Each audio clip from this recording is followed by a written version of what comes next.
Ours has been a century of blood and terror.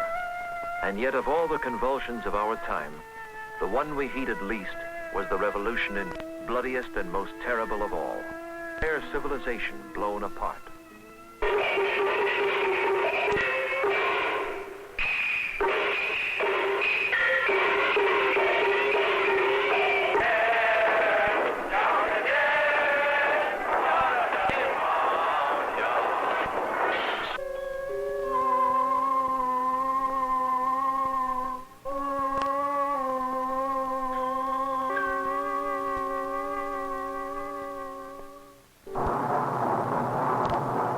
Rejoices as in 1945 the Japanese surrender, the guns they hope forever stilled.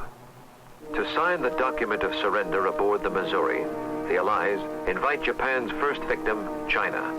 In their eyes, China's only spokesman is Chiang Kai-shek, who sends nationalist generals to represent his people. The communists are absent. For Chinese, this is but the curtain to an act, the climax yet to come in clash with communists. Prospect, General Patrick Hurley, now named ambassador, flies off to Yan'an. He urges Mao, the war is over, let there be peace. Let Mao and Jiang divide the country politically, but unify both rival armies under a central government.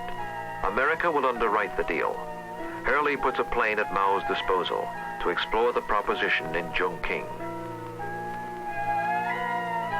Thus, Mao arrives on the first plane flight he has ever taken. His safety guaranteed by Americans, this is his first face-to-face contact with the Kuomintang since the killings and uprisings of 1927. 6 weeks of negotiation will produce apparent agreement, as Jiang plays host to Mao before departure. The plans that lurk behind their smiles, however, deceive all Western eyes. For in the field, a race is on. Across the land, the broken Japanese must sign defeat, yield cities, garrisons, and guns. But which Chinese will take the guns and occupy the cities, communist or nationalist? The nationalists, with all the transport of America at their disposal, emplane their troops to seize the cities of the Yangtze Valley. This ease of movement will lead them on to larger appetite, dispersion of their forces up from the Yangtze to seize the cities not only of North China, but beyond. Manchuria with its vital industry and rails. Nor will the communists sit still. Together, Mao and Zhu, like Jiang, decide the key lies in Manchuria. They choose Lin Biao as field commander to make the dash. From Yan'an and North China, they will strike east and north, while Jiang is readying troops to move from Yangtze ports and airfields. By foot and pack train, Lin Biao sets out. The Russians have temporarily occupied Manchuria by the surrender terms with Japan. Communists expect to get from Russians surrendered Japanese equipment and guns and hold the countryside before Jiang arrives. The rumble of inevitable clash causes America to replace Hurley with General George Marshall. This architect of global victory is sent to save the peace for which so brilliantly he labored. Received by Chiang Kai-shek, Marshall gropes for American solution to the bitter revolutionary surges of a strange Asian nation torn by barbarisms a generation old. To his Chongqing headquarters, he invites a communist delegation led by Zhou Enlai, chief communist negotiator, to meet with Chiang Kai-shek's spokesman. Marshall suggests, and they agree to, an American answer for China's groping search for order. A federal government peacefully permitting the two parties to govern provinces they now hold politically. Freedom of speech permitted everywhere, and disputes resolved by talk, not guns. In January 1946, both parties celebrate a truce with a handshake. No paper truce, however, can mend a nation ripped apart by 50 years of killing. Within 2 months, troops are on the move again. Each side blames the other, but 100 savage skirmishes now flare to full-scale war. Manchuria is the cockpit of the struggle. The industry Japan has built and left is the greatest prize in China. Jiang's American-equipped troops seize all major cities to find a hollow triumph. The Russian occupiers have looted every factory before withdrawal. Ripped out sockets show where great machines once stood. For Mao, the fighting in Manchuria is prelude to the climax of his theories. The day when guerrilla bands group into formal armies and shove frontal combat at a weary enemy. He fights for more than safety now. His ambition seeks to mold all China to his theories. In summer 46, Jiang returns his government to Nanking, and once again, as 17 years before, reports the victory of his cause at Sun Yat-sen's mausoleum. The fighting in the north is only distant thunder in the Yangtze Valley. American advisors urge he seize this moment to win the hearts and firm the loyalties of his people by new reforms. Thus, in Nanking, Jiang convenes a Congress to write a modern constitution, in one last try to govern China by the order Sun Yat-sen has preached. But the thrust of all his background is still military. His troops must win by force of arms. With American arms, he feels the communists can be crushed, but his troops dig in to garrison rail junctions, cities they have occupied. American advisors insist such static defense is major error. They say he pins down his best divisions where communist guerrillas will isolate them. Queen city of Jiang's victorious China is Shanghai, restored at last to Chinese rule, all foreigners' concessions wiped out. While battle flares in the northern provinces, Shanghai seems to thrive.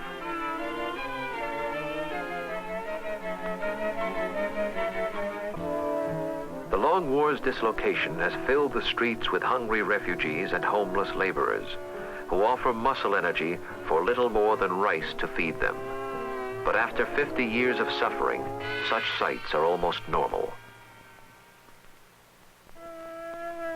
Who lost China to the Reds, ignorant men will someday ask. But now in 1948, sorrow scrawls its signature clear. Too many years of death and flight, too many dreams betrayed. In 50 years of barbarism, a gangrene of the spirit has set in, erasing pride and will and hope. Peace, whisper the communists to weary minds. Peace. An end to roaming. Now submit. Peace, they say, accept our mastery. And peace. Land, they say to landless peasants, refugees. Join us, they promise, and the land will be divided. All through North China slip their cadres, calling meetings to share out the landlord's fields.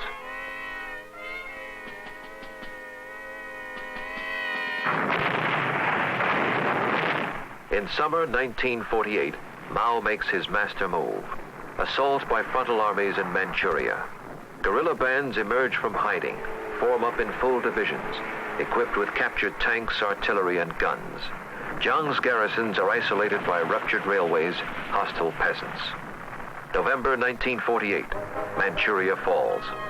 Panic begins among the cut-off nationalist garrisons in North China. Surrendering by scores, then thousands, then full divisions, the equipment America has given them falls to the Reds. To America, her second homeland, flies Madame Chiang Kai-shek in November 48 to make a last appeal for further help. But Harry Truman has had enough.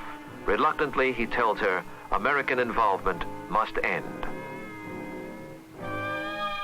And now the Nationalists, pursued by wrath, as they in years gone by did once pursue the Communists, gather at Suzhou, last bastion guarding access to the mighty Yangtze Valley. For 2 full months, Jiang's troops fight on. In January, cut off, they must surrender. 500,000 soldiers lost. The Communists pour south. His spirit heavy burdened, Jiang resigns his leadership, hoping other men may court the Communists for better terms. On April 1st, the Nationalists send emissaries to Peking to plead with Mao Zedong. But they have passed the point of no return. No mercy, say the Communists.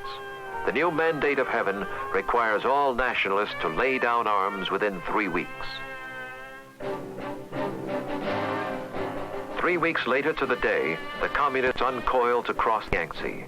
First target is Nanking, the hallowed capital of the Kuomintang. But in that capital, the will to fight has turned to dust. No man will stand the ramparts. Abandoning positions, troops trudge away as silent people stand and watch. Too many warring armies have passed this desolate way to make them want to fight for any faith or any politics. No mainland refuge now remains, and fleeing nationalists embark what troops they can to cross the ocean for the island of Formosa. Shanghai hears the message clearly as foreign businessmen board up their shops. Go now, go quickly, for communism marches. Take what you can, but flee. In pell-mell haste, the Western powers evacuate the city they have built, for good and bad alike must leave. The businessmen come for profit, as well as missionaries come to heal, must say goodbye, as out the Yangtze steams the last of Western influence, and farewell to a century. May 27, 1949. Down Shanghai's princely avenues, the pleasure boulevards of yesteryear, rolls the victorious red tide. In 6 more months, all China will submit. Red Star triumphant, hoisted over the world's most ancient nation. Silently, the crowds observe their newest conquerors. Such border barricades have separated not only bodies, but minds. Straining to hear, Westerners have tried to filter from escaping refugees and floating rumors the story of Mao's China. Despite a still continuing inner turmoil, nothing has shaken Mao's leadership. Adored as all but God, his triumphant revolution began by teaching that in America lay the world's arch evil. We are small militiamen, fighting U.S. imperialism. Uncle, we must grow up quick to liberate Taiwan. Taiwan became America's great Asian counterbase, and our ally Chiang Kai-shek was equipped to halt the tide of Asian communism. Time would sorely test this hope. Behind the walls of mainland China, the revolution struggled to find its way. In 1958, the Great Leap Forward crippled China's economy. In 1961, famine ravaged the land.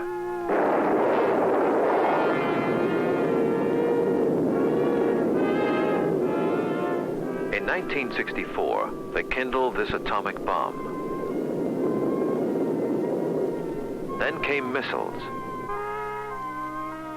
But every revolution builds a new bureaucracy. So too, behind their walls, did Chinese communists. Such bureaucracies mean power, and for this power men struggle, in China as in the West. In 1965 came Mao's last great crisis. His shadow, Liu Shaoji, companion in revolution for 50 years, handpicked as president by Mao himself, challenged Mao for control of the bureaucracy. Then followed the years of the Great Cultural Revolution. All universities were closed. Students dispersed to roam the country and root out Liu's bureaucrats in Mao's name. From student riots to bloodshed to full-scale battles in the cities. Until Mao ordered into action the Red Army under its commander Lin Biao. In 1968, an official document names Lin, quote, Comrade Mao's close comrade in arms and successor, unquote. By 1969, Liu had disappeared, Mao's supremacy restored. A short-lived triumvirate governed China. By the close of 1971, Zhou Enlai, Premier and Foreign Minister, seemed closest second to Mao in leadership. In April 1971, the first official American visitors in 20 years come to Peking to play a game.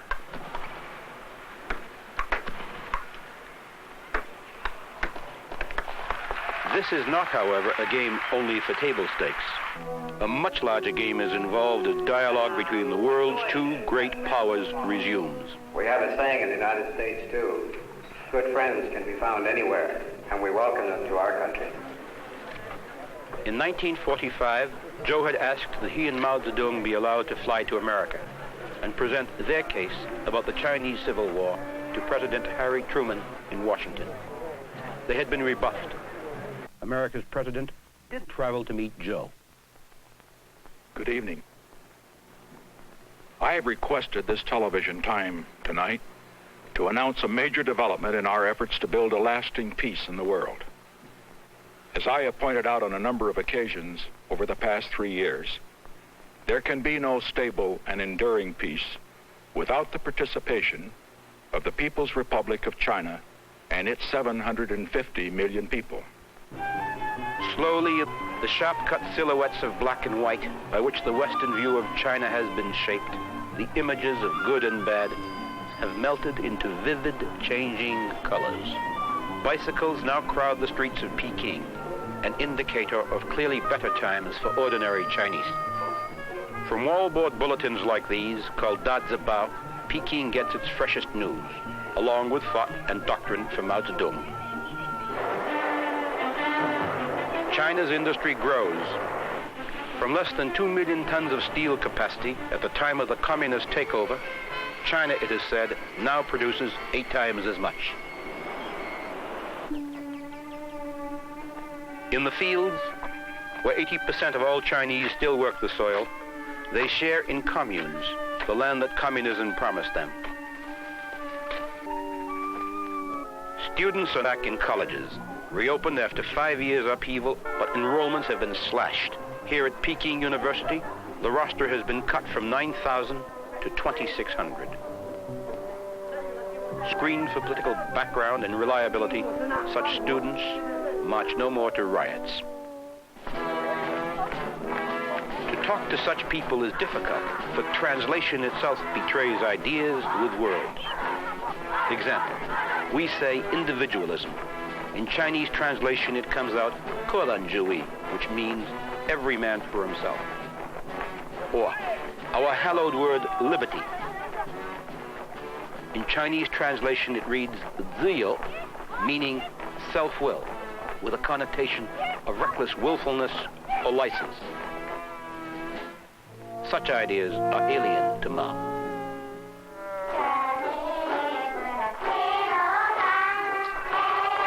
The ancestors of these children first invented, then gave the world paper, printing, books, gunpowder, the clock, the compass. Their pride in this past, broken for so long, has been restored. Seated in the United Nations, accepted in their power, the parents of these children are no longer passive objects of foreign will. They act henceforward for themselves, and this they teach their children.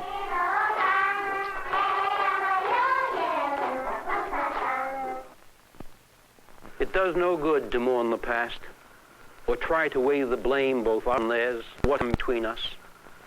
We pass along a road of time, which always turning, never brings us back to the crossroads marked again. It was history, as we've seen, that shaped the mind of China to accept Mao's new order, just as history has shaped our mind in other ways. And we live within these forces of history, knowing now that neither bombs nor bluster can force such minds to change. It must come otherwise. So we are launched on a long road to reach the mind of China and persuade it that peace serves both our interests.